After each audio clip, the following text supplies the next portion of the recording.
agarda jigarni parchalab tashlagingiz kelmayotgan bo'lsa, kerak emas batlarni ichmasligingizni maslahat beraman. Hozirgi kunda juda ham vitaminlarni qabul qilishimiz kerak. Haqiqatda to'g'ri, chunki iste'mol qilayotgan mahsulotlarimizda vitaminlar juda ham kam.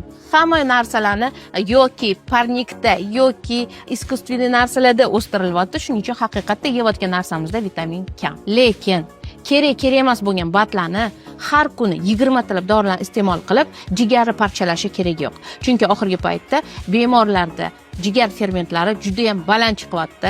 Oshqozonda yaralar, ichaklarda yaralar sababi har kuni ichilayotgan 20 tali bat. Kerak emas dorilar. Haqiqatda ichida vitamindir, lekin ustidagi qobig'idagi zaharli moddalar sizni o'ldirishi mumkin. Shuning uchun kerak emas dorilarni ichmaslikka, 20 talab vitaminlar yozmaslikka maslahat beraman va bu videolarni aynan siz biladigan, tinmasdan vitamin ichadigan tanishlaringizga yuborib qo'yishingiz mumkin, jigarligini parchalashmasin.